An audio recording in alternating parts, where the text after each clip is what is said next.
Do you have any advice on growing confident to shoot references? Ooh, that's a good question. That's a tough one because everyone, at least most people, I should say, tend to be very uncomfortable shooting reference when they first get started. It's just not natural, and it's tricky to get into that mindset and if you don't have any acting experience. So tips on shooting reference. Let's start with that and then we'll go into the main topic here. Oops, I can spell.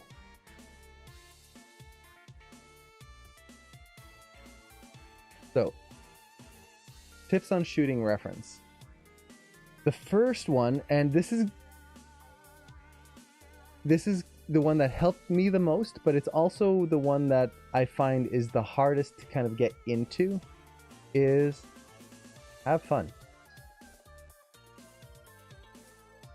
It might seem silly, but if you have fun shooting reference, basically let yourself go. Do stupid things. Like Sin was mentioning earlier, keep in mind that usually reference is just for you. You don't have to be perfect at it. It's there to just give you ideas. It doesn't have to be the most perfect acted shot with the most perfect composition and all of that stuff. You just have fun with it. Be silly. Explore different ideas. And act like the world isn't watching. Now, like I said, that's the hardest one of all of the things because naturally we want things to be perfect. We want things to be professional looking. We don't want to make a fool of ourselves, especially when we have to post the reference publicly. That can be very, very tricky. But once you get over that, and it just takes practice, just make yourself be silly with it. If you I wonder if I have any reference that I can show. I don't know if I have some. I moved them all into a different hard drive. But for example, when you shoot reference, one thing that I always do when I shoot reference is I'll set the camera up. I'll get it all nice. Let's say this is my reference here, and I'll hit record. And the first thing that I do is not just, okay, serious mode, gotta shoot reference, gotta just be in character. The first thing I do is I just be silly. I'll do a little dance, I'll just make faces, I'll move around, kind of just do something absolutely stupid in front of the camera. And what that does is it gets me into that mindset of, this is not serious. This is not something that has to be like film quality. This is just me doing stupid stuff and trying to figure out what works, what doesn't. That's the point of reference. So have fun with it. Now, let's see, take a camera next to you, forget it. Is then record yourself while living life. That can work if you're trying to shoot reference for a very specific thing. For example, I've done that where I need a character who's just looking at their phone, and I'll just set up the camera and start recording, and I'll literally just do something on my phone seriously, like not acting it out, but just as if I'm using my phone naturally. That way I get the natural motion of the phone, or using my computer, and I'll just record myself using the computer. Now, kind of a similar thing to that is, if your camera has it, hide the record light. So some cameras, when you hit record, there's a little light on the front that shows you that it's actually recording. Put some tape over that. It might seem like, oh, what good is that? It's one of those weird subconscious things that when we know that the camera is actually on and rolling, we tend to become much more nervous and a lot more kind of shy to do things. Just the fact of hiding that little record light, even though you technically hit record, you know that it's recording. When you don't see that light, it's as if the camera's not technically rolling yet. and it allows you to be a little bit more free with what you do and how you move. It seems stupid, but it works. This is something my brother and I used to do all the time when we were students, because we had a little camcorder and it had a really bright red light on the front so you'd know you're recording. And as soon as that light would come on, we would, before the light would come on, we'd do some practice, kind of get an idea for how we wanted to shoot the reference. Okay, ready. That was fun. There was some really good takes in there. Hit record. Everything suddenly became very stiff and boring and just not interesting. Hiding that light is just subconsciously, it makes it easier to feel free and not recorded, not like you're on camera. Let's see.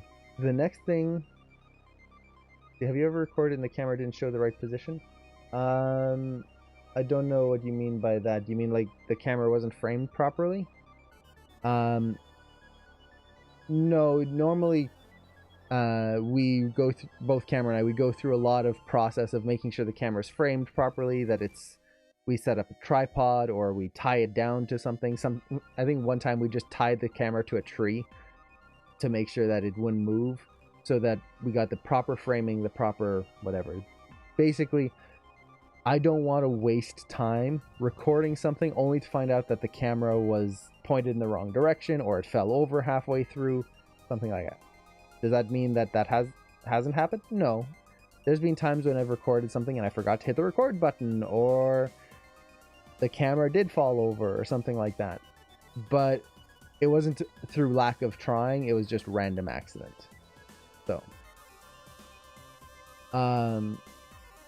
let's see. So with this, and hey, we've got so many people. Bat FPS and Josaka, Josako. I read that backwards. And Markino, thank you so much for the follows. I really appreciate that. So, let's see. Oh, do you ever consider the frame while shooting? As in, let's pretend you mean to animate in 24, yet you end up having to record in 30. I never worry about that, personally. I know a lot of people who do. If I record something, I typically just record at a high value. Something like 30 frames per second or 60 frames per second. Because to me, I just do the math later. My reference, I almost never use it to figure out my final timing anyway. So if I shoot at 24 frames per second, sure, I can get the timing from that, but I'm going to change my timing in the end afterwards. So what I do is I just, let's say, I know that at 24 frames per second, I could shoot an action and we'll go from frame 1 to 24. Well, that's 1 second. If I shoot something at 60 frames per second, that takes 1 to 60 frames. Well, that's still 1 second.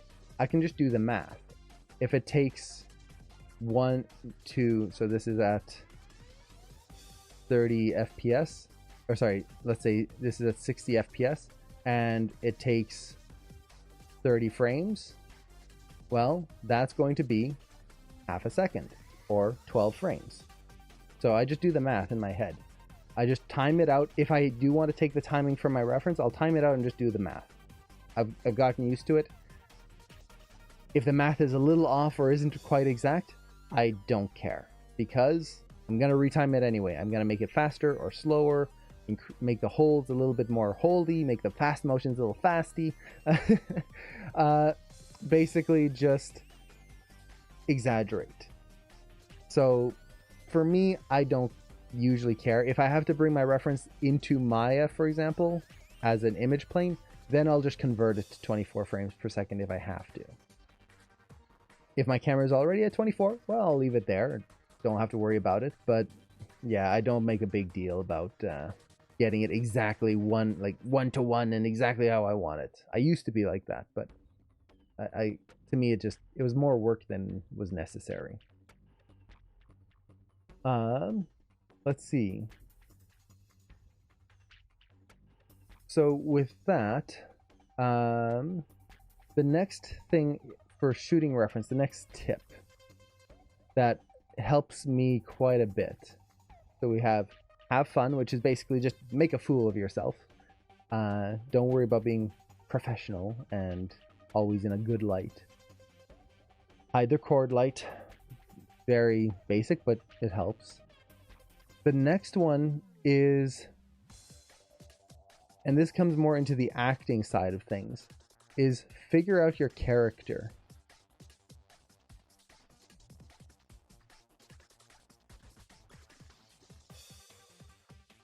So what I mean by figuring out your character is when you do a shot, almost all the time, unless you're doing very basic body mechanics, in which case just focus on the body mechanics. Don't worry about making shots super complex or like making them super fancy. Just really focus on the body mechanics, the act of moving. Beyond that, once you get past that, the next thing is figuring out who your character is. Who are they? Because what we're animating when we're animating a shot is not a rig.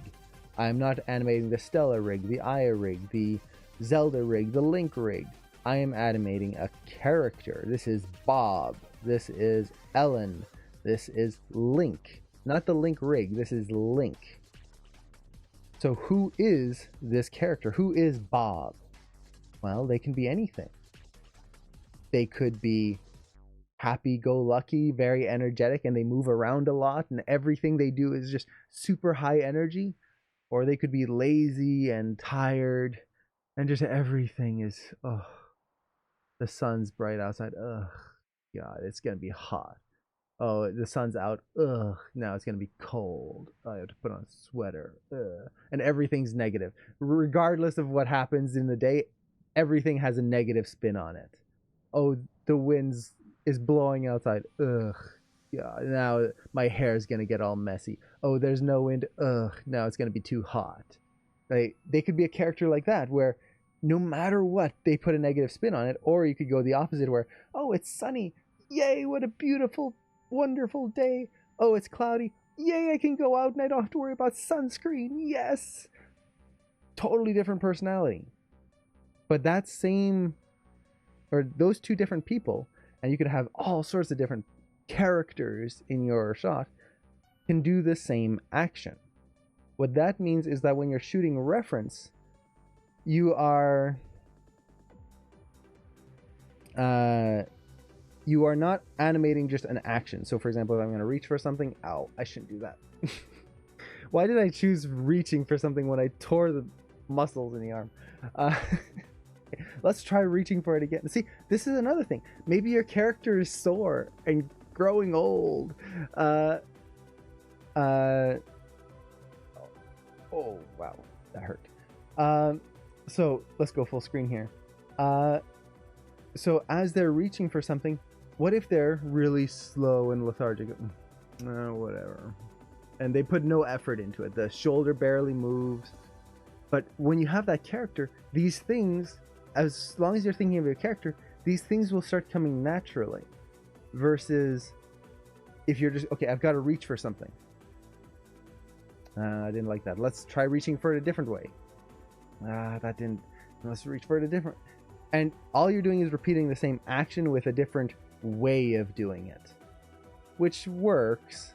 But if you know your character, okay, they're lazy. Well, that means arm is going to be down. Whatever. Oh, maybe let's make it even lazier where they're not even going to bend their hand up. It's just, compared to a really energetic person who's standing up and is like, gonna get my stuff. Yes! That hurt. Yes! And they grab the thing and it's just like, reach out and everything goes out to grab it. And as they're doing it, maybe they've got a song in their heart and they're just reaching for it. Yes, what a wonderful day. When you do that, it's amazing the difference that will happen when you're trying to shoot your reference. Because now you're not doing actions. You're not doing just random things that you hope will work out together in the end, and it's a character moving. Now you have a character living. You have a character. You don't have a rig. You don't have you in front of the camera. You have a character. So figuring out who that is And for me, the way I do that is the simplest way is think of 3 adjectives to describe your character. So basically, are they happy, energetic, and pick a third? Maybe sloppy. Maybe it's like they're so high energy and everything, they knock things over and they don't care. They spill some milk as they're pouring their cereal. Whatever. Pick up the cereal off the table. So that can be very huge in makes it look like he has small legs. Oh man, I want to see a shot of that animated, of super high energy person with tiny little legs, just like, yeah, go, gotta do it. Yeah, thinking of 3 adjectives, that can make a big difference. And usually when I do it, I try to think of 2 and 1. So what I mean by that is 2 positive, 1 negative, or 2 negative, 1 positive. This way you don't have an overly positive character or an overly negative character. So for example, let's say you want a villain. Well, they're evil, they're cruel, and they are, you pick another negative one, they are lazy. They always have their minions do everything. That's 3 negative traits. Is that a bad thing? No. But that makes kind of one-dimensional characters. Really good villains tend to have good traits. For example, they could be evil and cruel, but they never give up. That's a positive trait. They never give up. That's what the hero does. All the heroes in the cartoons, we can't give up. We've got to keep trying. Well, the villains are the same way. They never give up. They keep trying and trying. That's a positive. So trying to find that little positivity in there can just make it more interesting. And same with a hero. A negative trait to a hero can just make them a little bit more interesting. So have fun, hide the chord light, figure out who your character is. What else?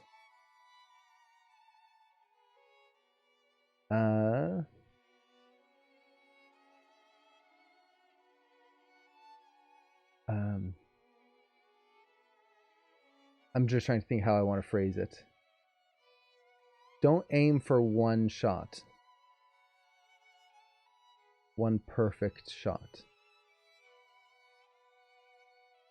So one thing I see a lot of, and I used to do this as well when I was learning, is as I'm trying to shoot reference, is I'm trying to get the one perfect piece of reference that I can use for the whole animation. Basically, everything I do in there is absolutely exact to what I want. Unless you've got acting experience before, and even then, that's never going to happen. Because you're going to have one shot where you really like the hand motion. Another shot where, man, those hips are really interesting the way they move. Another one, wow, that facial acting is just really interesting. Instead of trying to go, okay, now I've got to take all of those and recreate them in one perfect reference, just mix and match.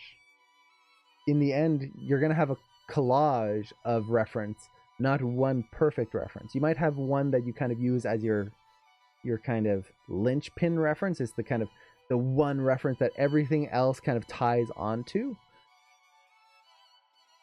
Other times you just have bits and pieces. Is that bad? No. As long as you make sure that they're not totally weird and totally different. So for example, one piece of reference ends with the character's arm up, and then the next piece that's supposed to link up directly to it has the other arm up, and now it's like the mechanics don't work whatsoever because everything's opposite. As long as you don't have anything like that, mix and match. That's not a problem. You see that in the studio all the time. There's almost never a time when you see people with one perfect piece of reference and they just go with that. So don't worry about that. What else?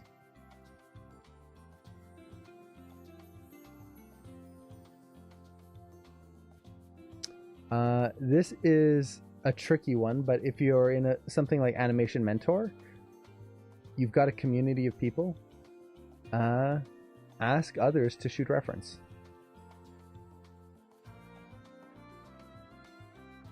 To shoot ref. and vice versa, shoot ref for others.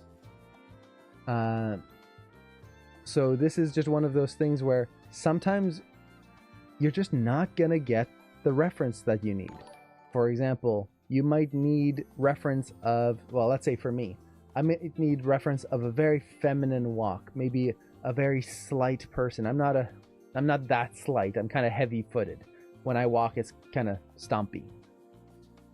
If I need reference of a very light person, a very feminine walk, I could try to imitate that, and maybe I'll get it kind of close, but it's not going to be natural. It's going to be a mimic of that. Versus if I have someone that I can talk to and go, hey, could you shoot this for me? They could do that. And even if it's just like, okay, I've got all the main reference, but I just need the walk. That can help. That is huge. And even like, I was very lucky, I've got a twin brother. So if I couldn't get a piece of acting quite right, maybe I wasn't comfortable with it, or for some reason I just couldn't get into it, Cameron would give it a try. And vice versa. If he couldn't get something, I would give it a try. So having a network of people that you can ask to help you with shooting reference is huge. You see that in studios all the time. And if you're in a place like Animation Mentor or any of the online schools, try to work and build a network of friends that you can help each other. And like I said, don't just ask people to shoot reference for you. If possible, shoot reference for others as well, or offer to do that. It's just good to have that back and forth. And Jupit, hello! And Nicholas, thank you so much for the follow! So, I think those are kind of the main tips that I would have for shooting reference. The big one, the absolute biggest one, is this. Figure out who your character is. Once I've started doing that, it made shooting reference so much easier. If you're not figuring out who your character is, you're literally just shooting yourself doing an action and trying to make it interesting and not just kind of do an action. Look to the right. Okay. Look to the left. Okay. That's it. I did the action. What more do I need? If you have someone who's lazy, it's ugh. They look and their head just barely like, oh, I don't want to look. If you have someone energetic, yeah. All of a sudden, there's personality in there, and you can see like even the body moved when I looked to the right, or sorry, to the left. Is like, and my shoulders come up, and it's like, yeah, I'm so excited. It changes the way you would do something, making it unique. So, those would be my main tips. Hopefully, it helps.